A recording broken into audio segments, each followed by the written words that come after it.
ప్రతిపక్షాలకే ఈ చైర్మన్ పదవి ఇవ్వడం అనేది ఈ రాష్ట్రంలో కావచ్చు, దేశంలో కావచ్చు దశాబ్దాలుగా వస్తున్నటువంటి ఆనవాయితీ సాంప్రదాయం.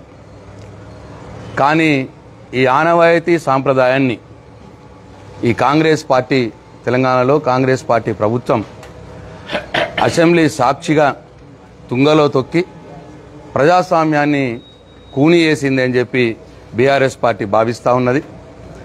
మరి ఇవాళ PAC committee public accounts committee మొదటి మీటింగ్ జరిగింది. ఆ మీటింగ్కి సభ్యులందరినీ పిలిచినారు. మేము బీఆర్ఎస్ పార్టీ పక్షాన నేను, గౌరవనీయులు గంగుల కమలాకర్ గారు, సత్యవతి రాథోడ్ గారు, రమణ గారు, మేము నలుగురం వెళ్ళడం జరిగింది. అయితే మేము మీటింగ్ ప్రారంభంలోనే స్పీకర్ గారిని అడగడం జరిగింది. అయ్యా స్పీకర్ గారు, ఈ పిఏసీ కమిటీ నియామకం యొక్క సాంక్షనిటీని మాకు కొన్ని అభ్యంతరాలు ఉన్నాయి, అనుమానాలు ఉన్నాయి ఈ ఎన్నిక పట్ల, దానికి మీరు కొద్దిగా వివరణ ఇవ్వాలి అని చెప్పి స్పీకర్ గారిని రిక్వెస్ట్ చేసినాం. అడిగిన దాంట్లో మొదటిది ఏంటంటే, ఈ పిఏసీ కమిటీ అనేది బై ఎలక్షన్ చేసినారా, మీరు బై సెలక్షన్ చేసినారా అని అడిగినాం స్ట్రేట్గా. అట్లనే రెండవది ఏమడిగినాం, మరి అసెంబ్లీ రూల్ బుక్ ప్రకారం రూల్ నంబర్ 250 ప్రకారం పిఏసీ కమిటీది తప్పకుండా బై ఎలక్షనే చేయాలి, అది కూడా సింగిల్ ప్రిఫరెన్షియల్ ఓటు ప్రకారం ఎలక్షన్ చేయాలి అని రూల్ 250లో ఉంది. మీరు రూల్ 250ని ఫాలో అయినారా అని చెప్పి అడిగినాం. అట్లనే రెండవది, మరి మేము బీఆర్ఎస్ పార్టీ పక్షాన మా శాసనసభ పక్ష నాయకుడు, లీడర్ ఆఫ్ అపోజిషన్ కేసీఆర్ గారి ఆదేశాల ప్రకారం బీఆర్ఎస్ పార్టీ తరఫు నుంచి మరి అసెంబ్లీ నుంచి హరీష్ రావు గారు, గంగుల కమలాకర్ గారు, నేను, కౌన్సిల్ నుంచి సత్యవతి రాథోడ్ గారు, రమణ గారు, మమ్మల్ని 5గురిని పేర్లు ఇవ్వమన్నారు కాబట్టి మా ఎల్ఓపి ఆదేశాల ప్రకారం మేము 5గురం నామినేషన్ వేసినాం. మరి దాంట్లో హరీష్ రావు గారి నామినేషన్ ఎటుపోయింది అని అడిగినాం. మరి మీరు గాంధీ గారిని చైర్మన్గా నియమించినారు, గాంధీ గారు నామినేషన్ వేసినారా అని అడిగినాం. గాంధీ గారు నామినేషన్ వేస్తే మరి మా 5 నామినేషన్లతో పాటు మాకు 5గురు, మా సభ్యుల సంఖ్య ప్రకారం 5 ఉన్నాయి. మా ఎల్ఓపి లీడర్ ఆఫ్ అపోజిషన్ ఆదేశాల ప్రకారం మేము 5గురం వేసినాం నామినేషన్. మరి ఇంకో కొత్త నామినేషన్ మీరు గాంధీ గారితో వేయించుంటే మరి 5గురికి బదులు 6గురు నామినేషన్లు అయినాయి. మరి అప్పుడు ఎలక్షన్ జరిగిందా అని అడిగినాం. మేము ఎలక్షన్ జరిపినారా అని అడిగినాం. అట్లనే సాంప్రదాయం ప్రకారం ఈ పిఏసీ చైర్మన్ పదవిని అనాదిగా వస్తున్న సాంప్రదాయం, ఇటు రాష్ట్రంలో కావచ్చు, కేంద్రంలో కావచ్చు, లీడర్ ఆఫ్ అపోజిషన్ ప్రతిపక్ష నాయకుడిని సంప్రదించిన తర్వాతనే ఈ పిఏసీ చైర్మన్ని నిర్ణయం తీసుకోవాలి. ప్రతిపక్ష నాయకుడు ఎవరి పేరు చెప్తే ఆ పేరునే చైర్మన్గా స్పీకర్ గారు ప్రకటిస్తారు, స్పీకర్ గారు నియమిస్తారు. ఈ సాంప్రదాయం అనాదిగా వస్తున్నది. ఈ రాష్ట్రంలో ఉంది, అటు దేశంలో ఉంది. ఈ రాష్ట్రంలో మేమున్నప్పుడు ఎల్ఓపి జానారెడ్డి గారు ఉండే లీడర్ ఆఫ్ అపోజిషన్, వారు కిష్టారెడ్డి గారి పేరు చెప్పినారు, కిష్టారెడ్డి గారికి పిఏసీ చైర్మన్ ఇచ్చినాం.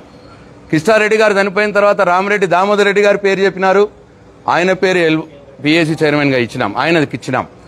దాని తర్వాత గీతారెడ్డి గారి పేరు చెప్పినారు, గీతారెడ్డి గారికి పిఏసీ చైర్మన్ ఇచ్చినారు మా కేసీఆర్ గారు, అట్లే ఆనాటి స్పీకర్ గారు.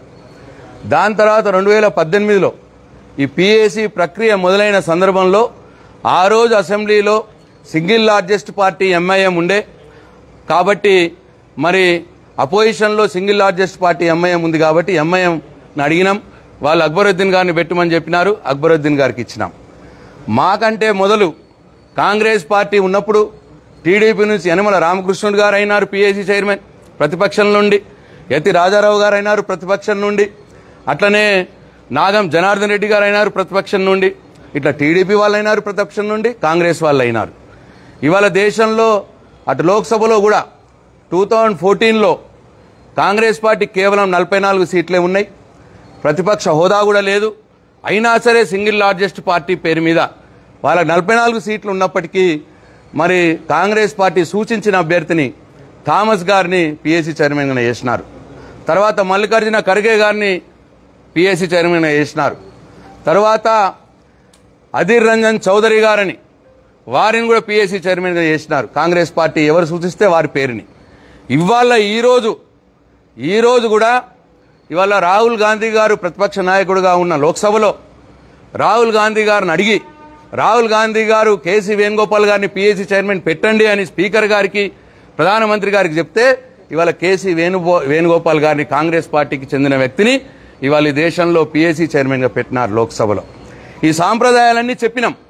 మేము ఒకటే అడిగినాం, ఎట్లనైతే ఈ సాంప్రదాయాలు జరిగినాయో మరి మీరు పిఎస్సి చైర్మన్ నియమించే సందర్భంలో గాంధీ గారిని నియమించే సందర్భంలో లీడర్ ఆఫ్ అపోజిషన్ అయినటువంటి కేసీఆర్ గారిని సంప్రదించినారా, ఎందుకు సంప్రదించలేదు అని అడిగినాం. ఈ ఏ ప్రశ్నకు కూడా స్పీకర్ గారు మౌనంగా ఉన్నారు. స్పీకర్ గారు దేనికి కూడా సమాధానం చెప్పలేదు. అక్కడ ఉన్నటువంటి ఎల్ఏ మినిస్టర్ శ్రీధర్ బాబు గారు మాత్రం అన్నిటికీ ఒకటే సమాధానం, స్పీకర్ గారి విచక్షణతోటి చేసినాం, అన్ని రూళ్లు పాటించినాము అని ఆ ఒకటే సమాధానం చెప్పినారు. మొత్తం రూల్స్ సాంప్రదాయాలను అన్నింటినీ కూడా తుంగలో తొక్కి ఇవాళ అసెంబ్లీ మర్యాదల్ని మంటగాల్చి ఇవాళ ఏదైతే పిఎస్సి చైర్మన్ అనే సాంప్రదాయాన్ని కూడా ఇవాళ తుంగలో తొక్కి ఇవాళ పిఎస్సి ప్రజల పక్షాన ప్రజల డబ్బు మీద ఆడిట్ చేసే ఒక కమిటీని ఇవాళ రాజకీయాలకు వాడుకున్నది కాంగ్రెస్ పార్టీ అని చెప్పి ఇవాళ మేము భావిస్తూ ఉన్నాం. ఇది చాలా దుర్మార్గం, చాలా అన్యాయం. మేము అడిగిన ఏ ప్రశ్నకు కూడా వాళ్ళు పిఎస్సిలో సమాధానం చెప్పలేదు, స్పీకర్ గారు చెప్పలేదు. మరి శ్రీధర్ బాబు గారు కూడా కేవలం బ్లంట్గా మేము రూల్ ప్రకారమే పోయినాం, స్పీకర్ గారు విచక్షణతోటే పోయినామని చెప్పినాడు. కానీ మీరు లీడర్ ఆఫ్ అపోజిషన్ని సంప్రదించిర్రా అన్న మాటకు సమాధానం లేదు. హరీష్ రావు గారు నామినేషన్ ఎటుపోయింది అన్న మాటకు సమాధానం లేదు. మీరు ఎలక్షన్ చేసినారా అన్న మాటకు రూల్ 50 ప్రకారం ఎలక్షన్ చేసినారా అన్న మాటకు సమాధానం లేదు. అట్లా వాళ్ళు దేనికి కూడా సమాధానం ఇవ్వకుండా బుల్డోజింగ్గా వాళ్ళు పోయే సందర్భంలో మరి మేమందరం కూడా ఆ మీటింగ్ నుంచి వాకౌట్ చేసి ఇవాళ మా నిరసనని తెలియజెప్పినాం. ఆ మీటింగ్లో ఇవాళ ప్రజలకు కూడా విజ్ఞప్తి చేస్తూ ఉన్నాం, మేధావి లోకానికి కూడా విజ్ఞప్తి చేస్తూ ఉన్నాం. తెలంగాణ బుద్ధిజీవులు కూడా ఆలోచించాలి.